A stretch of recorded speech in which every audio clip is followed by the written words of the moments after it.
ओम शांति। 14 जून 2025। आज का पुरुषार्थ, ज्ञान का तीसरा नेत्र और मन वचन कर्म की समानता। बाबा समझाते हैं कि हमें अब ज्ञान का तीसरा नेत्र मिल गया है, जिसका अर्थ है कि हमें अब दिव्य दृष्टि प्राप्त हो चुकी है। यह दिव्य दृष्टि हमें सत्य और असत्य, नश्वर और शाश्वत के बीच भेद करने में सक्षम बनाती है। इसलिए हमारी आंखें किसी भी सांसारिक वस्तु या व्यक्ति में नहीं डूबनी चाहिए। इसका मतलब है कि हमें किसी भी चीज के प्रति मोह या आसक्ति नहीं रखनी चाहिए, क्योंकि ये सब क्षणभंगुर है।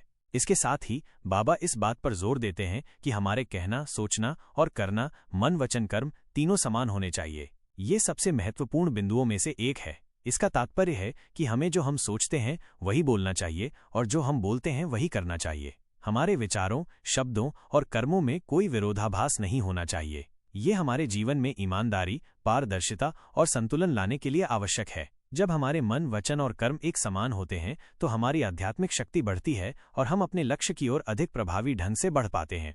पुरानी दुनिया से वैराग्य और सर्वस्व अर्पण। बाबा का कहना है कि हमें अब पुरानी दुनिया से बेहद का वैराग्य होना चाहिए। बेहद का वैराग्य का अर्थ है कि हमें इस पूरी पुरानी दुनिया और इसकी हर वस्तु से पूर्ण रूप से विरक्ति होनी चाहिए, क्योंकि ये सब विनाशकारी है। हमें ये समझना चाहिए कि ये संसार नश्वर है और इसमें कुछ भी स्थायी नहीं है। इसके बाद बाबा कहते हैं कि हमें अपना सब कुछ बाप को अर्पण कर देना चाहिए। इसका मतलब सिर्फ भौतिक वस्तुओं का त्याग नहीं है, बल्कि ये भावना होनी चाहिए कि हमारा कुछ भी नहीं, यहाँ तक कि हमारी ये देह भी हमारी नहीं है, ये पुरानी देह है और इसे भी छोड़ना है। यह विचार हमें देह अभिमान से मुक्त करता है और हमें नष्टो मोह रहित बनाता है। जब हम हर चीज से अपना मोह तोड़ देते हैं तो हम हल्के और मुक्त महसूस करते हैं। ये वैराग्य हमें परमपिता परमात्मा से जुड़ने और उनकी याद में लीन होने में मदद करता है। हमें ये समझना होगा कि यहाँ का कुछ भी हमारे काम नहीं आएगा, क्योंकि ये सब हद का है, सीमित है और अस्थायी है। पढ़ाई से पद की प्राप्ति और विकर्मों का विनाश। बाबा बताते हैं कि अभी हम बच्चे ये समझते हैं कि ये पुरानी दुनिया खत्म होनी है। ये एक महत्वपूर्ण आध्यात्मिक जागरूकता है। हमें ये भली भांति ज्ञात है कि कलयुग का अंत निकट है और सतयुग की स्थापना हो रही है। इस संक्रमण काल में बाप हमें पढ़ा रहे हैं। ये कोई साधारण पढ़ाई नहीं है, बल्कि यह मनुष्य से देवता बनाने की पढ़ाई है। जिस प्रकार एक छात्र पढ़ाई करके कोई पद प्राप्त करता है, उसी प्रकार हम ये पढ़ाई करके देवता पद प्राप्त कर रहे हैं। बाबा हमें मामेकम याद करने, एक परमात्मा को याद करने का निर्देश देते हैं, जिससे हमारे विकर्म विनाश हो जाते हैं। मामेकम का अर्थ है केवल मुझे। यह एक शक्तिशाली मंत्र है जो हमें अपने पापों और नकारात्मक कर्मों से मुक्ति दिलाता है। सतयुग में थोड़े मनुष्य होते हैं, जबकि कलयुग में ढेर मनुष्य हैं। बाप आकर आदि सनातन देवी देवता धर्म की स्थापना कर रहे हैं, जिसका अर्थ है कि वो हमें फिर से हमारी मूल पवित्र पहचान से जोड़ रहे हैं और हमें मनुष्य से देवता बना रहे हैं। यह पढ़ाई हमें अपने वास्तविक स्वरूप को पहचानने और ईश्वरीय गुणों को धारण करने में मदद करती है। क्षमा का महत्व और पोतामेल देखना। बाबा स्पष्ट करते हैं कि आध्यात्मिक यात्रा में क्षमा आदि नहीं होती। जब बच्चे कहते हैं कि आज हमसे ये भूल हो गई, हमने क्रोध कर लिया, विकर्म कर लिया, बाबा क्षमा करना, तो बाबा कहते हैं कि क्षमा कोई साधारण बात नहीं है। टीचर जैसे क्षमा नहीं करते और रजिस्टर दिखाते हैं कि तुम्हारे मैनर्स अच्छे नहीं हैं, उसी प्रकार बाप भी कहते हैं, बच्चे तुम अपने मैनर्स देख रहे हो।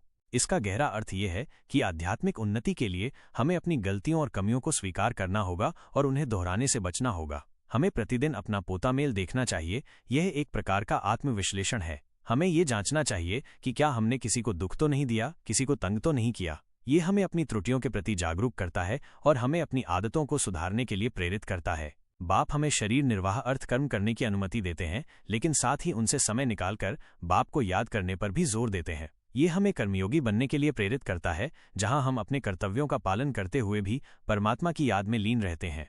आत्मा को शक्तिशाली बनाना और परिस्थितियों पर विजय। बाबा हमें स्वयं को आत्मा अर्थात पॉइंट ऑफ लाइट, मास्टर, सर्वशक्तिमान समझने के लिए कहते हैं। ये हमारी वास्तविक पहचान है। हम एक ज्योति बिंदु आत्मा हैं, जो परमात्मा की संतान होने के कारण स्वयं भी मास्टर, सर्वशक्तिमान है। जब हम इस सत्य को समझते हैं तो हमें परमात्मा अर्थात पॉइंट ऑफ लाइट, सर्वशक्तिमान को याद करने में आसानी होती है। ये याद ही आत्मा को शक्तिशाली बनाती है। परमात्मा की याद हमें आंतरिक शक्ति प्रदान करती है, जो हमें किसी भी परिस्थिति का सामना करने में सक्षम बनाती है। एक शक्तिशाली आत्मा ही सर्व परिस्थितियों को सहज ही पार कर अपनी मंजिल पर पहुंच सकती है। जीवन में अनेक परिस्थितियां और चुनौतियां आती हैं, लेकिन जब हमारी आत्मा परमात्मा की याद से शक्तिशाली होती है तो हम उन पर सहज ही विजय प्राप्त कर सकते हैं। बाबा हमें इसी पुरुषार्थ में स्वयं को व्यस्त रखने का निर्देश देते हैं। इसका अर्थ है कि हमें अपनी ऊर्जा और ध्यान को अपनी आत्मिक शक्ति को बढ़ाने और परमात्मा से जुड़ने में लगाना चाहिए। ऊंच स्वमान में अनुभव और न्यारी आत्मा। जितना हम स्वयं को ऊंच स्वमान में अनुभव करेंगे, अर्थात स्वयं को विशेष आत्मा समझ कर्म व्यवहार में आएंगे, उतना ही इस जड़ जड़ीभूत दुनिया से न्यारा होना सहज हो जाएगा। ऊंच स्वमान का अर्थ है अपनी दिव्य पहचान, अपनी आत्मा के गुणों और परमात्मा से अपने संबंध को समझना। जब हम स्वयं को एक विशेष आत्मा मानते हैं जो परमात्मा की संतान है, तो हमारा व्यवहार और कर्म भी तदनुसार दिव्य हो जाते हैं। ये हमें इस पुरानी, भौतिकवादी और पतनशील दुनिया से न्यारा अलग होने में मदद करता है। एक न्यारी आत्मा ही बाप की प्यारी बन बाप परमात्मा शिव पिता के कार्य में मददगार बन सकती है। जब हम दुनियावी बंधनों से मुक्त होते हैं और अपनी आत्मिक पहचान में स्थित होते हैं, तो हम परमात्मा के प्रिय बन जाते हैं और उनके विश्व कल्याण के कार्य में सहायक बन सकते हैं। ये हमें निस्वार्थ सेवा और दिव्य कर्मों के लिए प्रेरित करता है। मन बुद्धि पर ध्यान और हिसाब किताब क्लियर करना। बाबा हमें स्वयं के मन बुद्धि पर अटेंशन रखने और बार बार मन बुद्धि द्वारा स्वयं को ऊंच सुमान में स्थित कर सर्वशक्तिमान बाप के संग जाकर बैठने का निर्देश देते हैं। मन और बुद्धि पर ध्यान केंद्रित करना और उन्हें परमात्मा की याद में लगाना अत्यंत महत्वपूर्ण है। ये हमें बाहरी विकारों और व्यर्थ विचारों से बचाता है। ये समय इस कल्प की अंतिम अर्थात लास्ट घड़ियां हैं। इसका अर्थ है कि कलयुग अपने चरम पर है और सतयुग के आगमन का समय निकट है। इस समय में सभी आत्माओं का हिसाब किताब क्लियर होना है। हिसाब किताब का अर्थ है हमारे कर्मों का लेखा जोखा, चाहे वे अच्छे हों या बुरे। हमें अपने सभी कर्मों का फल भुगतना है और उन्हें समाप्त करना है। सभी को शांत और पवित्र बन घर जाना है, यानी परम धाम में वापस जाना है। कमी कमजोरी को बिंदी लगाना और विश्व कल्याण।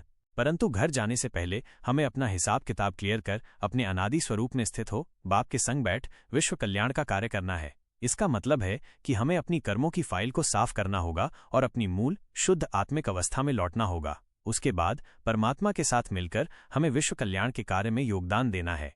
इसलिए हमें अपनी कमी कमजोरी हिसाब किताब सबको बिंदी लगाना है। बिंदी लगाना का अर्थ है उन्हें समाप्त करना, उन्हें अपने मन बुद्धि से हटाना। हमें मन बुद्धि द्वारा हर चीज से साक्षी हो निर्विकार होकर देखना और स्वयं को ऊंच सुमान में स्थित करना है। यह अभ्यास ही हमें परमात्मा बाप की मदद का पात्र बनाएगा, अर्थात बाप की याद से शक्तिशाली बनने वाली आत्मा ही स्वयं का और विश्व का कल्याण कर सकती है। यह निरंतर अभ्यास ही हमें परमात्मा से जुड़ने और उनकी शक्ति को प्राप्त करने में सक्षम बनाएगा, जिससे हम न केवल अपना बल्कि पूरे विश्व का कल्याण कर सकते हैं।